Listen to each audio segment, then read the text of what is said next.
Media हमारे साथ नहीं था, लेकिन तब भी सरकार को हमने चूल्हे हिलाई हैं।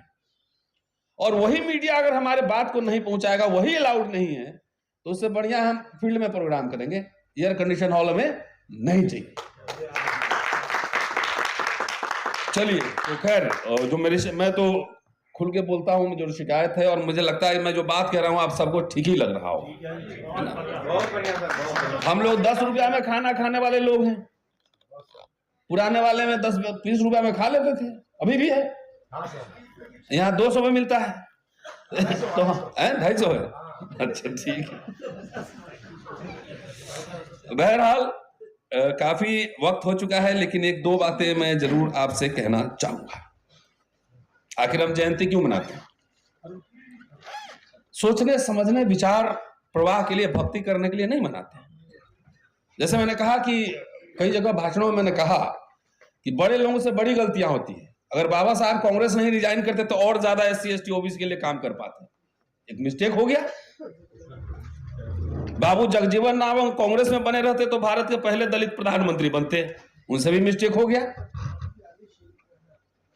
तो मैं पढ़ रहा था कि उनका कंट्रीब्यूशन, और मैं बगैर पढ़े हुए बोलता नहीं, सब काम उन्होंने बढ़िया किया। एक काम पे मुझे आपत्ति है, वो है उनको जहां पे बाबा साहब और इनमें कंटिन्यूटी है विचारों में, सोशल जस्टिस को लेकर, OBC को लेकर, इक्वलिटी को लेकर, एक चीज में बाबा साहब और कर्पूरी जी उलट है।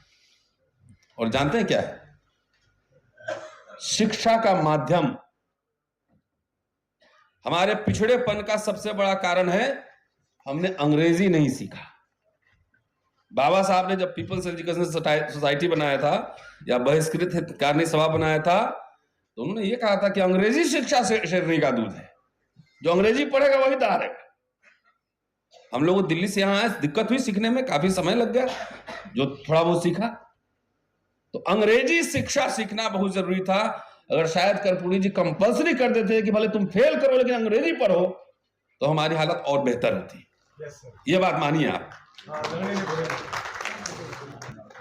खैर, हम लोग जो इस वक्त काम कर रहे हैं, मुझे लगता है कि हम कर्पूरी जी के विचारों के उलट काम कर रहे हैं। उलट नाम तो ले रहे हैं कर्पूरी जी का, काम कर रहे हैं उनके उलट। अमूमन जनरली मैं अमूमन जाता हूं दलित, कई जातियां उपजातियों के सभा में भी जाता हूं बोलने, और एक चीज मैंने कॉमन देखी है, चाहे पिछड़ा हो, अति पिछड़ा हो, दलित हो, उस सभा में महिलाएं नदारत रहती हैं और नौजवान नदारत रहते हैं। ठीक कह रहा हूं नहीं कह रहा? आप यहां बैठे होंगे या मैडम वहां कथा सुन रही होंगी, नहीं? तो मनुवाद भगाओ कैसे? आप यहां भाषण सुन रहे हैं, अब मैडम वहां कथा सुन रही है। मैडम सबको भी लेके आते तो हॉल में चप्पे चप्पे भर जाते, डबल हो जाता सीधे।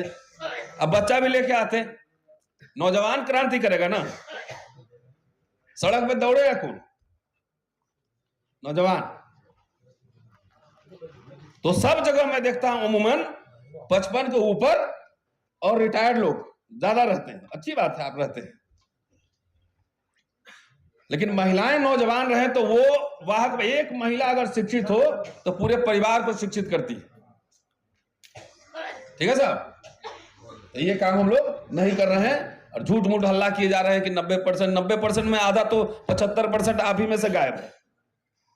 नहीं गायब है, आप ही में से 90% से 75% गायब अभी तो है। 100 जाति है, अगर 100 प्रधान है, 100 प्रधान को खाली 5-5 मिनट बुलवा लो तो 500 मिनट हुए, कितने घंटे हुए? कोई विमर्श, कोई वैचारिकी, कोई एजेंडा नहीं सेट हुआ। कर्पूरी जी ये थे, वो थे, महान थे। कर्पूरी जी का दर्शन क्या था, फिलॉसफी क्या था, इस पे बात हुई। आपका जन्म 1975